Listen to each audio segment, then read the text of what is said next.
Video शुरू करने के पहले एक बात, यह वीडियो बनाने में बहुत मेहनत लगती है। अगर आपको यह वीडियो थोड़ा भी पसंद आए तो इस चैनल को सब्सक्राइब जरूर करना। धन्यवाद। राजा श्वेत की कथा। इंद्र से वर प्राप्त करके रघुनंदन राम महर्षि अगस्त्य के आश्रम में पहुँचे। वे शंबुक वध की कथा सुनकर बहुत प्रसन्न हुए और उन्होंने विश्वकर्मा द्वारा दिया हुआ एक दिव्य आभूषण श्रीराम को अर्पित किया।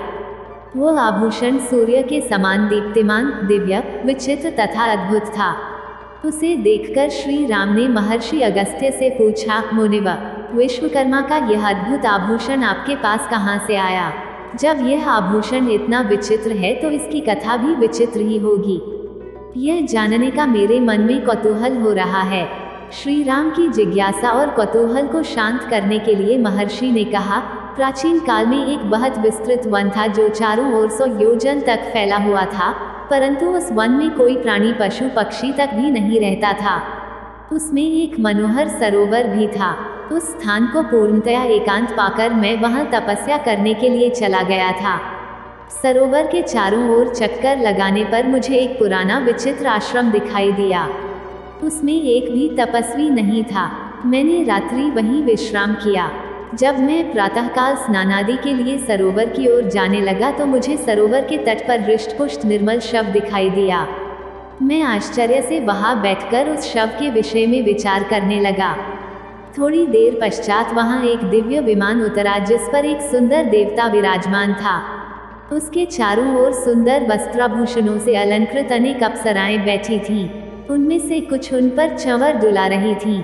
फिर वह देवता सहसा विमान से उतरकर उस शव के पास आया और उसने मेरे देखते ही देखते उस शव को खाकर फिर सरोवर में जाकर हाथ मुंह धोने लगा।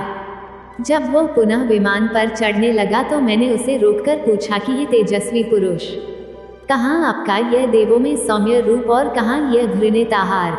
मैं इसका रहस्य जानना चाहता हूँ। मेरे विचार से आपको यह घृणित कार्य नहीं करना चाहिए था।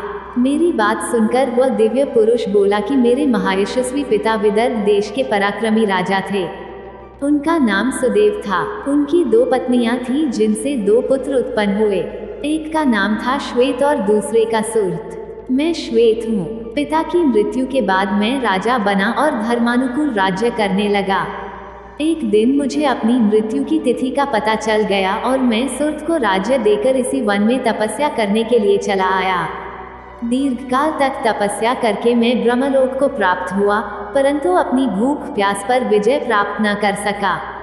जब मैंने ब्रह्मा जी से कहा तो वे बोले कि तुम मृत्युलोक में जाकर अपने ही शरीर का नित्य भोजन किया करो। यही तुम्हारा उपचार है, क्योंकि तुमने किसी को कभी कोई दान नहीं दिया, केवल अपने ही शरीर का पोषण किया है। ब्रह्मलोक भी तुम्हें तुम्हारी तपस्या के कारण ही प्राप्त हुआ है।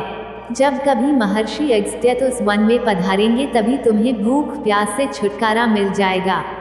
अब आप मुझे मिल गए हैं, अतः आप मेरा उद्धार करें और मेरा उद्धार करने के प्रतिदान स्वरूप यह दिव्य आभूषण ग्रहण करें। यह आभूषण दिव्य वस्त्र, स्वर्ण, धन आदि देने वाला है। इसके साथ मैं अपनी संपूर्ण कामनाएं आपको समर्पित कर रहा हूँ।